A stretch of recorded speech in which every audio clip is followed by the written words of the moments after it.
నమస్కారం అండి. భగవద్గీతలో నేడు 12వ అధ్యాయము భక్తి యోగమునందు 17వ శ్లోకము తాత్పర్యం వినిపిస్తున్నది మీ విజయభాస్కర్.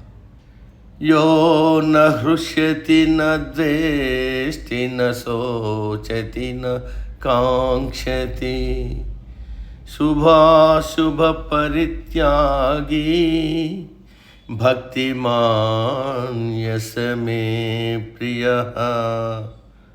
తాత్పర్యం: సంతోషము వచ్చినప్పుడు పొంగిపోనివాడు, దుఃఖము వచ్చినప్పుడు కుంగిపోనివాడు, శోకము లేనివాడు, శుభమును అశుభమును వదిలినవాడు నాకు ప్రియుడు. అతి పనికిరాదు, అతిగా స్పందించకూడదు, అన్నిటినీ సమానంగా చూడాలి అనేది ఈ శ్లోకం అర్థం. సుఖము, దుఃఖము, రాగము, ద్వేషము, కోరికలు, శుభాలు, అశుభాలు ఇవన్నీ కూడా సమపాళ్లలో ఉన్నాయి. ఏవి ఎక్కువ లేవు. శరీర నిర్వహణకు కావాల్సిన మేరకే ఉన్నాయి అని అర్థం చేసుకోవాలి. అంటే దేనికి అతిగా స్పందించకుండా మనస్సును నిర్మలంగా, దృఢంగా, నిశ్చయాత్మక బుద్ధి కలిగినవాడు అని అర్థం. ప్రతి చిన్న విషయానికి సంతోషించేవాడు, వెంటనే దుఃఖించేవాడు, చలించిపోయేవాడు, ప్రపంచం మొత్తం నా మీద పగబట్టిందనుకునేవాడు, చీటికి మాటికి దుఃఖించేవాడు నాకు ఇష్టం లేదు. ఇక్కడ ఒక విషయం గమనించాలి. శుభాశుభ పరిత్యాగి అన్నారు.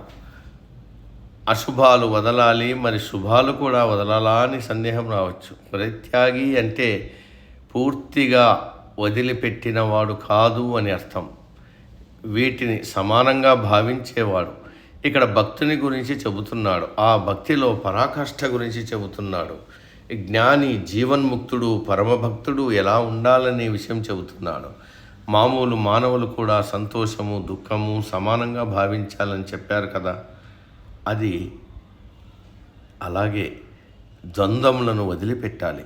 వాతావరణంలో మార్పులను, సంతోషాన్ని, దుఃఖాన్ని, హర్షమును, శోకమును, శుభము, అశుభము వీటిని సమానంగా చూడాలి.